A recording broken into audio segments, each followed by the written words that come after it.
하나님 말씀 시편 66편 8절에서 20절입니다.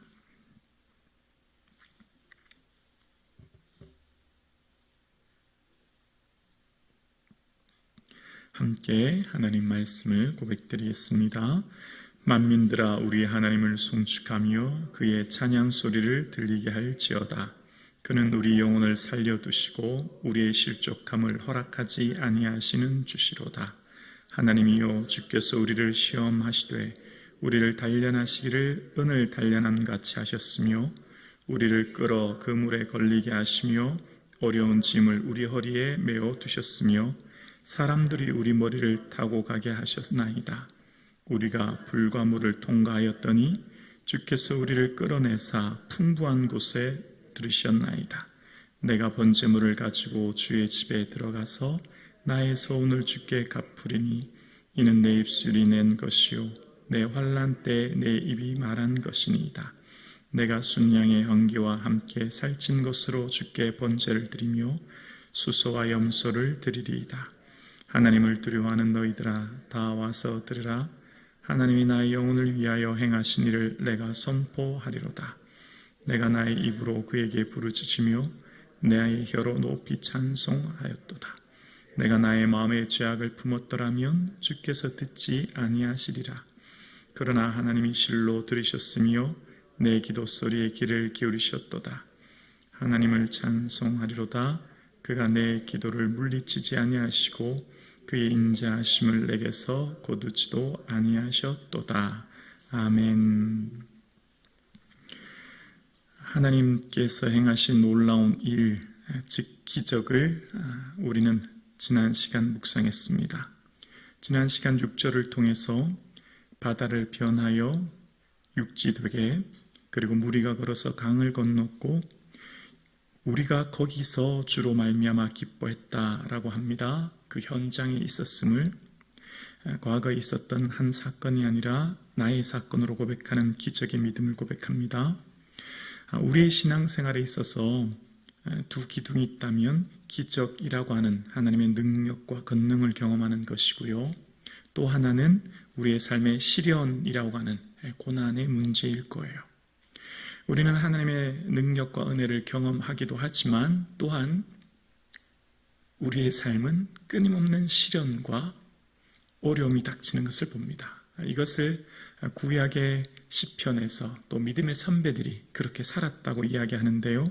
오늘 본문 10절 보실까요? 10절입니다. 하나님이여 주께서 우리를 시험하시되 우리를 단련하시기를 은을 단련함 같이 하셨으며 11절이요 우리를 끌어 그물에 걸리게 하시며 어려운 짐을 우리 허리에 메어 두셨으며. 이스라엘 백성들의 역사를 보면 그 출애굽기와 민수기에 나타난 역사의 두 가지 특징이 있지요. 첫 번째는 기적입니다. 하나님의 임재와 능력으로 하나님이 얼마나 위대한 분이신가를 보여주는 홍해, 요단강, 여리고와 같은 하나님의 직접적인 능력을 보여주는 것.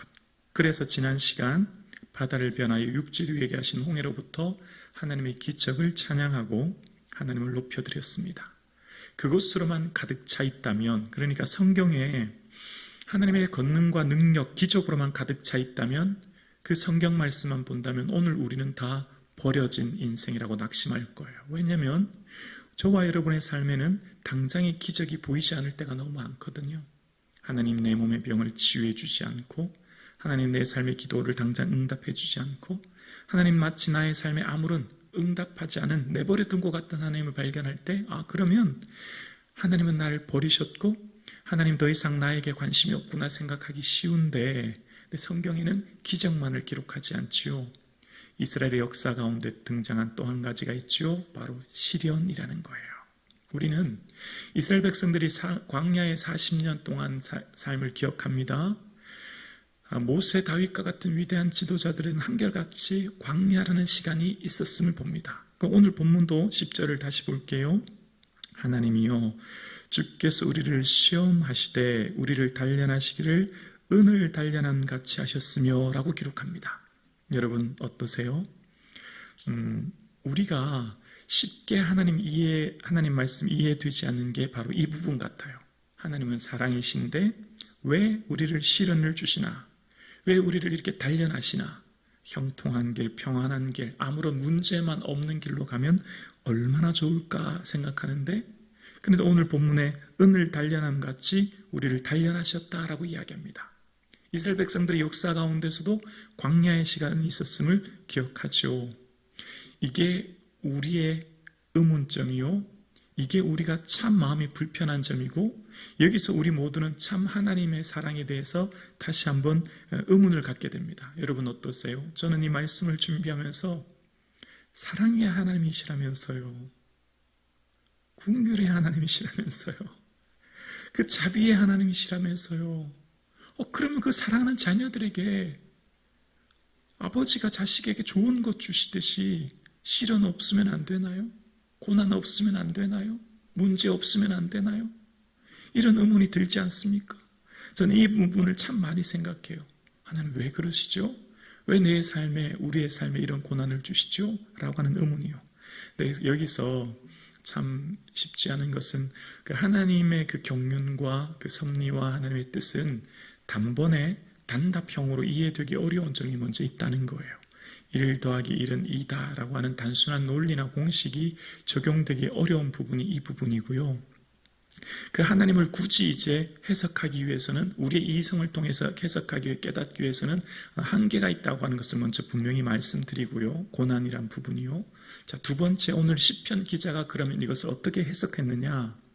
오늘 기록한 이 시편 기자는 이 단련이란 부분을 해석하기를, 시편 기자는 우리를 은을 단련함 같이 단련하셔서 하나님의 은혜를 더 크게 경험하기 위함이라는 것을 표현하면서, 하나님은 문제를 해결하심으로 하나님의 은혜를 경험하게 할 때도 있지만, 문제를 해결하는 건 기적이죠. 그런데 하나님은 문제를 통하여서도 하나님의 은혜를 기억하게 한다는 거예요.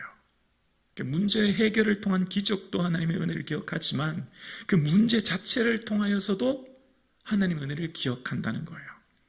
여러분, 은이라고 하는 것, 금이라고 하는 것은 이 과정이 있지 않습니까? 먼저 채광하지 않습니까? 원석을 채광하고, 그 다음 그 원석을 잘게 부셔서 선별하고 재련한 다음에 정제해서 이제 이 은을 얻게 되는데, 은을 얻는 그 정제의 시간은 굉장히 섬세하고 굉장히 민첩한 시간이라는 거예요. 다른 시간대보다 굉장히 집중하는 시간이라는 거예요. 그래서 왜 은을 단련함 같이라는 표현을 썼을까? 그러니까 우리의 입장에서는 생각해 보세요. 우리 입장에서 단련은 하나님이 보이지 않아요. 하나님이 능력이 느껴지지도 않아요. 그래서 우리 입장에서 하나님이 버리신 시간이에요. 그런데 대장장이의 입장에서는 은을 단련한 시간은 더 집중하는 시간이에요. 더 많은 이 세밀한, 더 정밀한 시간이죠. 그러니까 더 강하게 붙드는 시간이에요. 이해가 되시나요?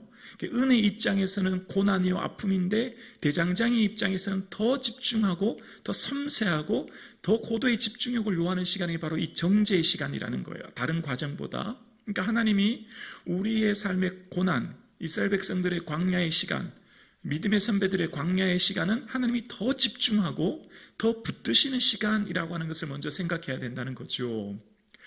독수리가 이 새끼들을 키우는 것을 그렇게 얘기하잖아요.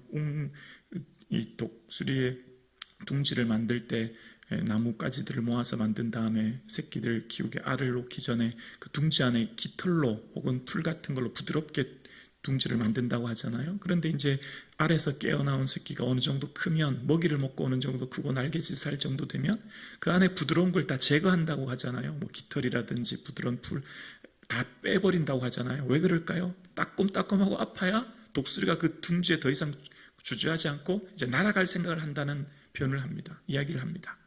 그러니까 이 단련이라고 하는 것을 통해서 우리는 이 단련이 인과응보적으로 생각하면 안 돼요. 그가 나를 단련하신 후에 내가 정금같이 나옵니다 라고 하는 욥의 고백을 우리는 기억합니다. 욥은 의인이었죠. 그러니까 욥기에서 다른 친구들이 말하는 것, 죄 때문이다, 라고 하지만 인과응보가 아니지요. 죄로 인한 결과는 아닌 거예요.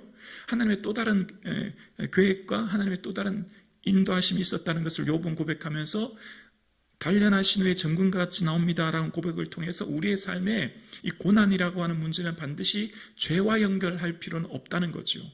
그래서 이것을 통해서 하나님께서는 은을 단련함 같이 우리를 단련하셔서 하나님께서 하시는 일들을 이루신다는 거예요. 여러분, 우리는 야고보서를 기억하시죠? 믿음의 신련이 인내를 만드는 줄 알미라.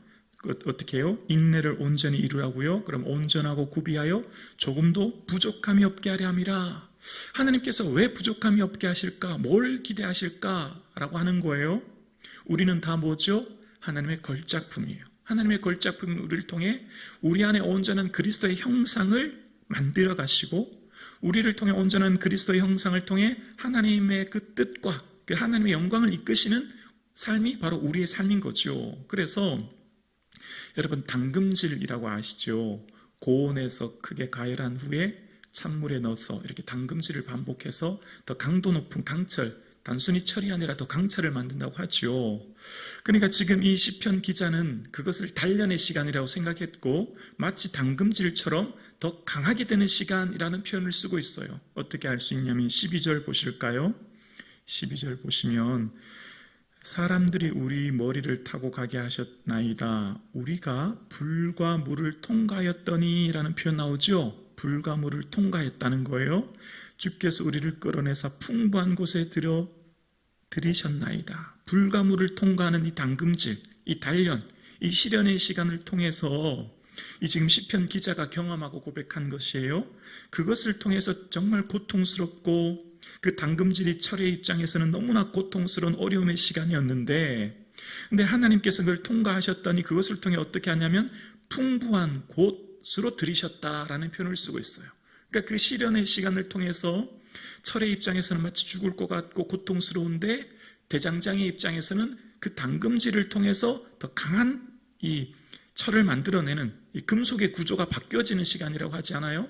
그 바꿔주게 해서 더 강한 철을, 또 강도 높은 유연성 있는 철을 만드는 것처럼 우리를 풍부한 곳으로 이끌었다라고 하는 게 시편 기자의 고백이에요. 이 앞서간 믿음의 선배의 고백이에요. 그렇게 함으로써 우리의 삶 가운데 하나님의 말씀에 더 귀를 기울이게 하고 또 하나님이 결코 그 시간 우리를 버린 게 아니라 우리의 기도를 들으신 시간이다라고 하는 것을 오늘 시편 기자는 고백합니다. 16절을 보면 하나님을 두려워하는 너희들아 다 와서 들으라. 하나님이 나의 영혼을 위하여 행하신 일을 내가 선포하리라. 너희들은 다 와서 들으라. 우리가 하나님의 그 고난의 시간 하나님을 더 말씀을 더 경청하게 되었고, 그리고 어떻게 해요?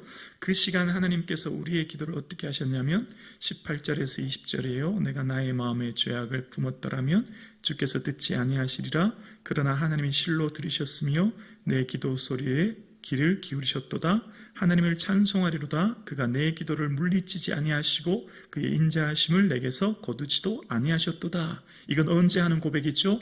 통과한 후에, 당금질이 지난 후에, 은혜 단련한 같이 시련이 지난 후에 알고 봤더니 마치 기도가 응답되지 않고 마치 문제가 그대로 있고 마치 내 삶의 시련이 그대로 있을 때는 하나님 마치 나를 방치하는 것 같았는데 그게 아니었구나. 하나님 내 기도를 다 들으셨구나. 하나님 나와 함께 하셨구나를 이제 고백하게 되는 거예요. 어떻게 해서 이렇게 고백할 수 있게 되죠? 하나님은 우리를 붙들고 있기 때문이에요. 9절 보실래요? 9절입니다. 9절이요.